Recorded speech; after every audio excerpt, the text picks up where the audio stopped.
Hello, basketball fans, and welcome to another edition of Mustang Basketball with Brad Bigler. I'm your host, Kelly Loft, Athletic Communications Director at Southwest Minnesota State University. And glad you could be with us here at Studio One, Marshall Local Cable Access, and online at SMSUmustangs.com. We're going to talk Mustang basketball. A couple of games this past weekend. The Mustangs losing to number 22 ranked Minnesota State, but the Mustangs bouncing back in St. Paul and beating Concordia University St. Paul to get the split of the weekend. The Mustangs now 15-9 overall and 12-6 in the conference. And joining us, as always, is the head coach, Brad Bigler. And again, the Mustangs losing to Minnesota State 77-68. A very good game, went down to the wire. Mustangs led with about 5.5 minutes to go, but a 14-2 run by the Mavericks to end the game proved costly for the Mustangs, but they bounced back and win 68-52 against the Golden Bears on Saturday. And we will take a look at the highlights shortly. But, Coach, a pretty good game. I think, just the first 35 minutes of the Minnesota State game probably played better than you maybe had against Concordia St. Paul, but one was a loss, one was a win, but a very good basketball game against very good teams, battling it out on Friday against the Mavericks. But just down the stretch, MSU made enough plays. And it starts with their point guard. I think Monahan leads the country in assists, and he's just one of those guys that not only can find that open teammate and get them an easy bucket, but he can also hit a big shot. So just a talented player who leads a very talented team. They got some big guys. They got some shooters on the perimeter, and just had our number, especially that last 5 minutes. Oh, we talked last week's show about the ability to hit some three-pointers and really not just this game, but any game for the Mustangs really opens up so many things for us, and we usually do pretty well when we hit some threes. And William Giddings and Joey Bartlett hit a threes there in the first half, and that's exactly the game plan. Matt Zager hit some threes, and I mean, pretty much the thing you had to do to beat the Mavericks, we did until those final stretches. But they locked down on a couple of guys, and some shots just didn't go in. And in that last stretch, Nick Smith had the ball on the block on a couple occasions, and had an opportunity to make a play. Just the ball just didn't bounce our way. Minnesota State, Mankato also on the other end were able to get some easy buckets. We had a one breakdown on defense that great teams will capitalize on, and that's what they did. Well, they have a couple of very good players, and as you mentioned, the point guard in Monahan, but Austin Marai, their center, 21 points, 6 rebounds. He had 6 block shots, and he was a difference maker, and he's one of the best post players I'm sure that you've seen in this league in your nearly 20 years playing and coaching in this conference. That's a long time. It is. You're kind of dating me right yes, there. I am. Maybe not. It's close. 18 years. Yeah, it's narrowing in. Your 20-year reunion is probably coming up here for high school. The head kind of feels it too, right? Who doesn't? Yeah, that's right. All right, no, he's good though. He's and that does. I mean, when they got a shot blocker in the paint, I mean, it's no secret. Our offense is to attack the paint, try to get easy buckets, and Bernard was getting in there, and Awesome was just tossing that ball left and right. So we're gonna have to do a better job of kind of maybe moving him around the floor next time we play them. But give them credit. I do think we played well. I thought Will Giddings and Matt Zager played well. They took advantage of some matchups where they were able to get to the rim and really put some pressure on their defense. I thought other guys did well too. I thought Mitch Wegg really rebounded the basketball, especially early in the game. I thought he gave us a spark. Get some offensive rebounds and outworking them a little bit. Yeah, I was just going to mention Mitch had 8 rebounds in the ballgame, 3 offensive rebounds. Southwest had 17 second chance points in the game, 17-8 scoring advantage in that particular category against the Mavericks. And Mustangs did a lot what they had to do, but just shot 39% in the second half and lose 77-68. Mustangs, they'll go on the road the following night and play at Concordia St Paul, a team that has a very potent scorer in Therese Van Pelt, but the Mustangs did a great job. He did not make a field goal in the game. Mustangs limit the Golden Bears to just 6 field goals in the first half, 21% shooting, and go on to win 68-52. The Golden Bears made a run, got to within 7 in the second half, but a game that you felt pretty much in control much of that game. Well, going into the game, Therese Van Pelt's a guy who can get a lot of people in foul trouble. His free throw attempts are on the year outrageous. I mean, he's one of the best guys at getting to the foul line and putting pressure on you. So we started the game off with a matchup of Will Giddings on Therese, and I thought, Will did a great job, but we were also pressing to take the ball out of his hands.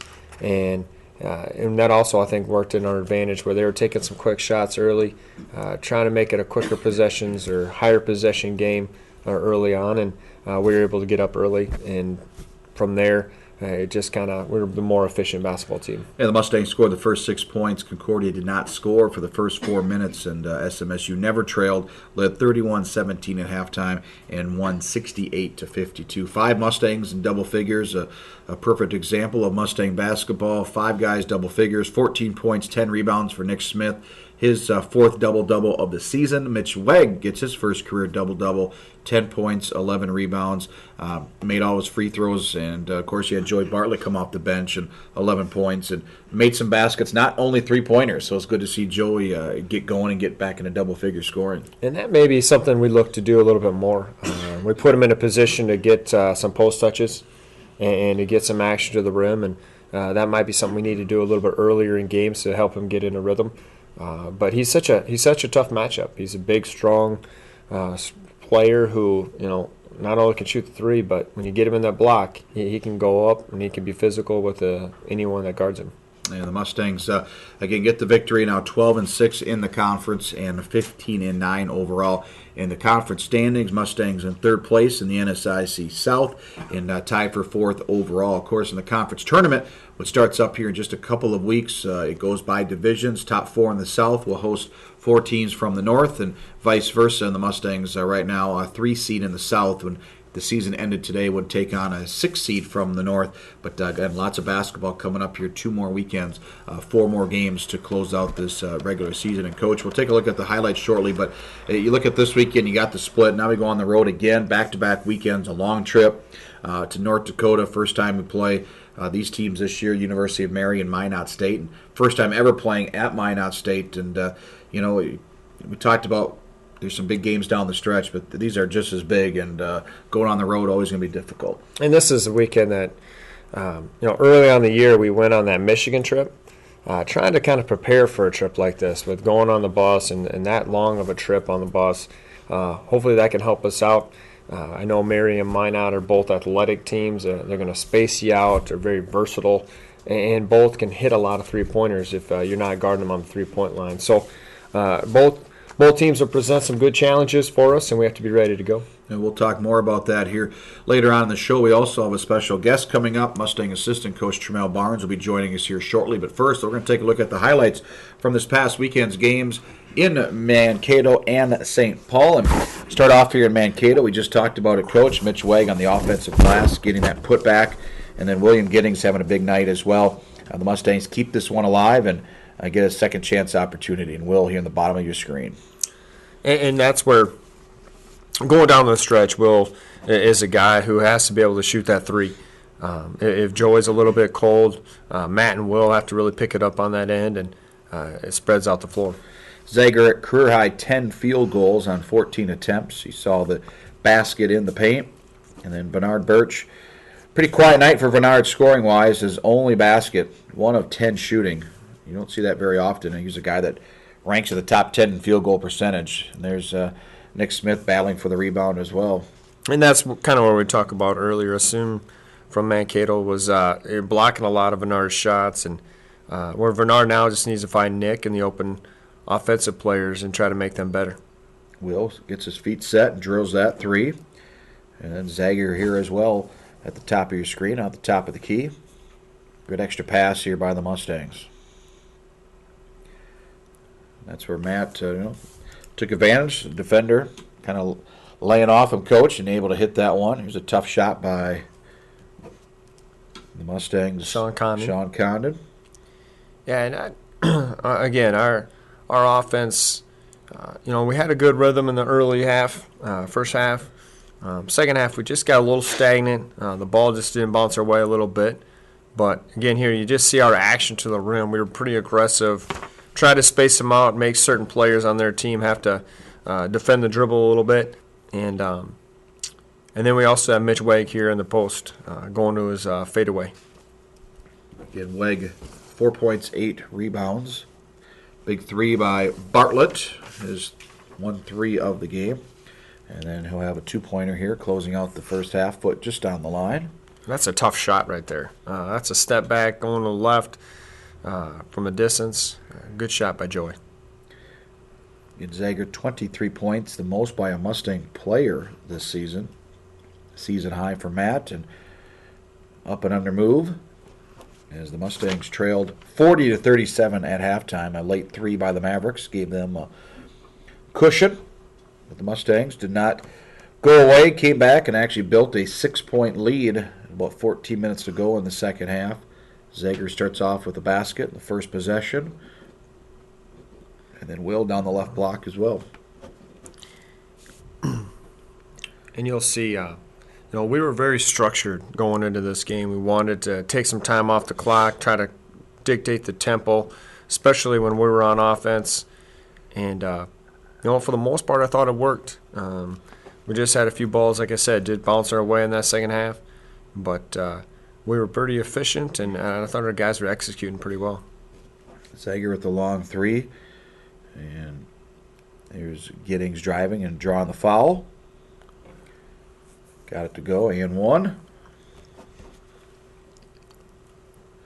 See here, you'll see Matt Zager just willing that ball in the hoop right there, going through some contact, finishing with an and one. Mustangs shot 39% from the field in the second half, but 4 of 8 from long range. There was a big three by Sean Condon. And Mustangs, again, held that 6-point lead. Giddings makes that tray. And then Zager, this gave the Mustangs a 66-63 lead with just over 5.5 minutes to go. But after that, the Mustangs struggled, just made one more basket, and that was by Nick Smith here. And the Mustangs close out and lose the ball game by a score of 77-68. And again, back and forth throughout the entire contest. Mustangs had just 10 turnovers, the Mavericks just 7. But talk about certain plays, Coach, and a good example. And I know I heard you on Saturday at the end of the first half, the Mustangs had the ball to end the first half. And, little things were tied. Have the ball, you got to play set up, and just aggressiveness. We maybe take a shot a little bit too early, gives the ball back to the Mavericks, and they come down and hit a three-pointer in a game like this. That's a perfect example of how crucial every possession is. And that's one of those where just a kind of a poor basketball decision. We just kind of took off a little early. And I thought we were doing a great job on Monahan as far as defense in the first half. He didn't seem like he was in a rhythm. He made a couple turnovers. And unfortunately, I think when you give him an opportunity like this where he knocks down a three going into the half, that's a huge momentum play for them, and especially for that young man to get some confidence going in the second half. Yeah, it was a tough break. Mustangs trailed by 3 at halftime, but as you mentioned, Mustangs came back, took a 6-point lead, but just not able to close it out, and they fall to the Mavericks. But the next night, Mustangs bounce back and beat Concordia St Paul up in St Paul at the Gangelhoff Center. And again, a sluggish start in Mustangs and the Bears. Not much scoring early on. The Mustangs limiting, again, Concordia to just 17 points. Nick Smith tried to get him going early with that shot off the window. Matt Zager, as we look through the telescope here to see some of the film, but Zager with the basket, and here's Nick Smith, another one as well. What I liked about our guys in this half, especially early, we were able to do some handoff actions and get to the paint and find Nick Smith around the basket. So Nick was able to get some easy points, and a lot of it's just good, unselfish basketball. Bartlett drills a 3. Mustangs get another 3. Travis Minders, or with the pass over to Will Giddings.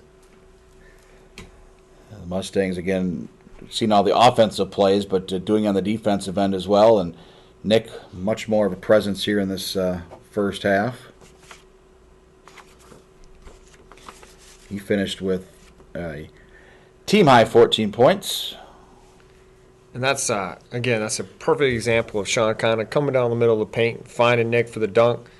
Again, this is a good example of our defense getting out and getting a tip on the ball, making the play. And now you see Bernard Birch following up with a hard drive layup. Yeah, the Mustangs have forcing the Golden Bears to take that timeout after a nice little spurt there on the defensive end. And Mustangs shoot 45% in the opening half because of shots just like that. Nice action to the rim. Points in the paint. Mustangs 42-26 advantage. Zager from 15 feet. Rattles it around. Now we go to the second half, and Zager starts it off as well. He had 13 points. Nice weekend for the senior. Gets the and one. And I'll be honest. I mean, ever since he's got that 1,000-point, Matt seems to be playing with a lot less pressure and just is taking what the defense is giving him. That darn internet with all the information out there for these kids. Of course, Brad, you were 500 points away from 1,000, but never really close to knowing that you're that close. Was it 500? It might have been 700. More action here. Great pass, and Mitch Wegg getting it off the window. Mitch, 10 points, 11 rebounds, 3 of 4 from the field. And more importantly, 4 of 4 from the free throw line. Mustangs did miss 5 of 12 attempts, but Southwest never trailing in the game and just kind of in control. The Golden Bears wouldn't go away. They're one of those scary teams. They won at Upper Iowa a couple of weeks ago, and you knew they put up a pretty good fight. It was their senior night.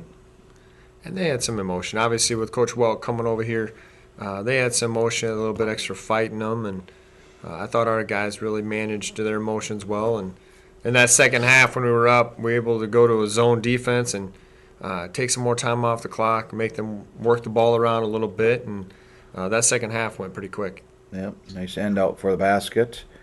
Mustangs, here's Giddings off the handoff, flips it back, and Connon drills the three. His only 3 of the evening. And the Mustangs closing it out here with Birch, and then with a tough play, tough take to the hoop, and the Mustangs get the victory by a score of 68-52. So impressive win for the Mustangs, and as you mentioned, will be now continuing their road trip back here for a few days, but then going to North Dakota to take on the University of Marion Bismarck, and then Minot State on Saturday night. We're going to take just a couple of second break. Come in, we'll have a special guest, Tramel Barnes, assistant coach for the Mustangs, will be with us here right after this. And welcome back. Quickly how Tramel got in here, just like when he played for the Mustangs. Yeah, so quick there. But Tramel Barnes joins us, our special guest. We try to do that every few weeks here on the show. And Tramel, graduate assistant men's basketball coach here for Southwest. Of course, a familiar face, played a couple of years here for Southwest.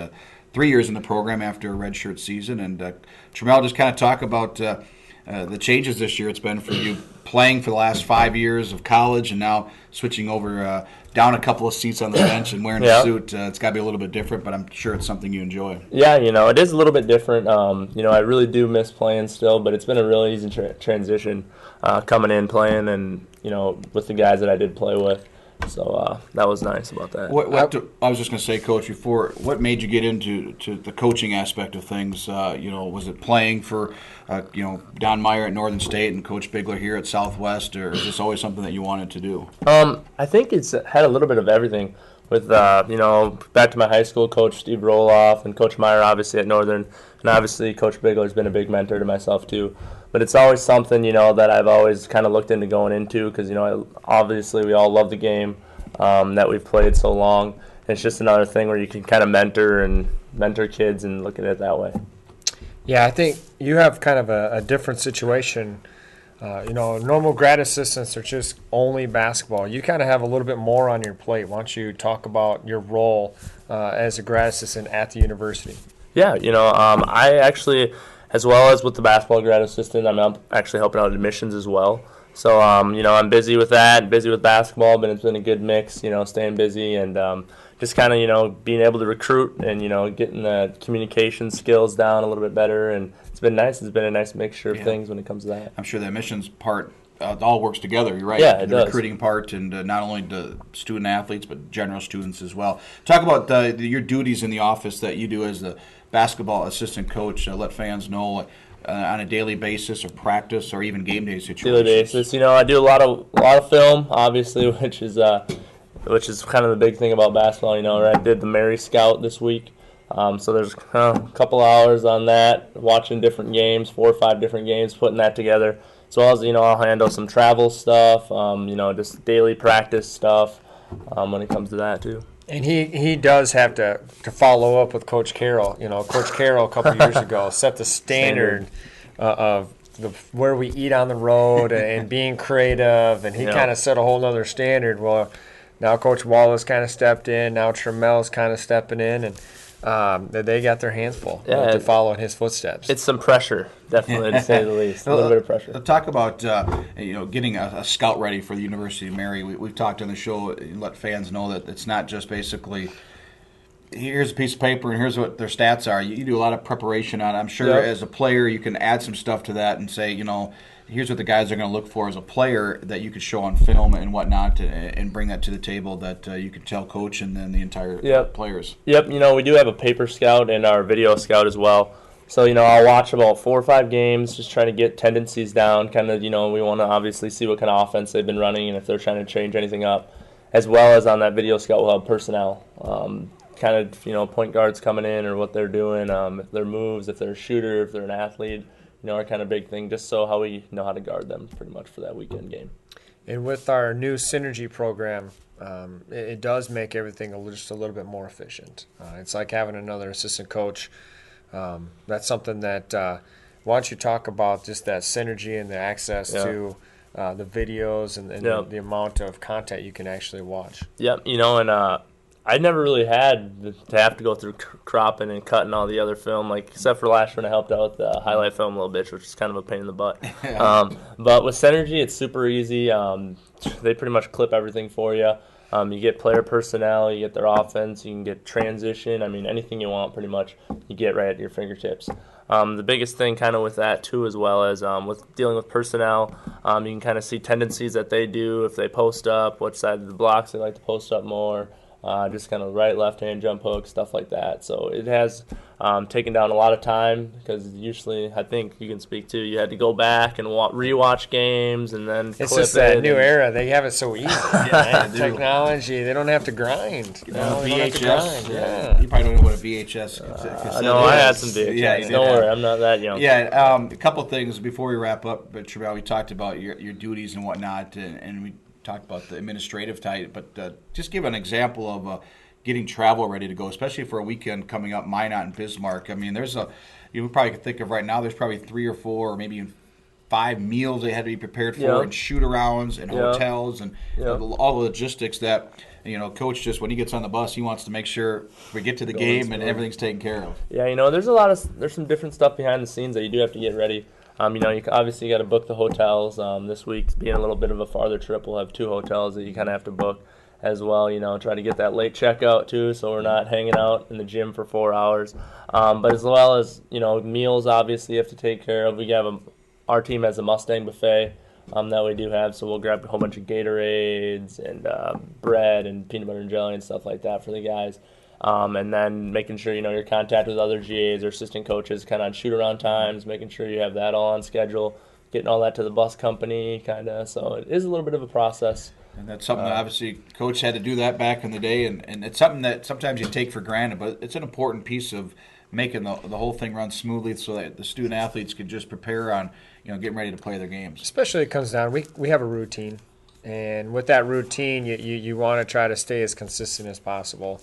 And that's where we have to understand just the timing of things. You want to eat a certain time before the games. You want your travel to kind of go appropriately. And, it's just trying to stick with that routine. Yes, of course. We're talking with Mustang men's basketball assistant Tramel Barnes. We have just a couple of minutes left. And Tramel, you've been a part of this program, gone to the regional tournament a couple of years ago. And what do you notice about this team that, could take us over to that next hump here in the next 3 weeks as we get ready for the conference tournament? And, there's potential there to make a deep run. Yep, there is. The nice thing about this team, especially this year, is all these guys gel really well together. We all usually, that's kind of the Mustang way. We all always do that. But, they just play well. Our assists, are up there as well. And, one of those things, the biggest thing, too, is we have a lot of senior leadership. We have 4 seniors that have been here 4 and 5 years. They've had great careers, and all those guys look up to them. So that's one of the biggest thing we'll need with that last run that we'll have. Yes, it should be an exciting run, Coach.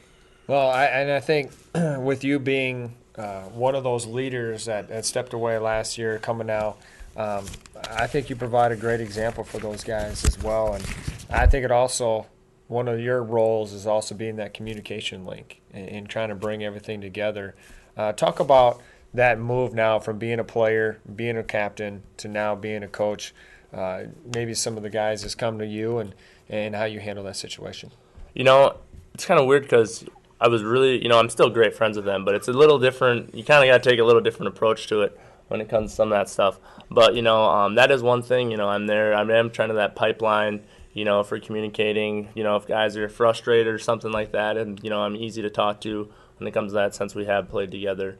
And that works. And the fact that if they do get frustrated in the court in a practice sitting and they're really kind of starting to complain, you can step out and still lock them up. Yeah. Bernard, especially Bernard, Bernard kind of talks. Bernard thinks he so you can go out there and you can just kind of lock him up a little bit. So Bigler still thinks that though too. No, 20 years. I'm way past that.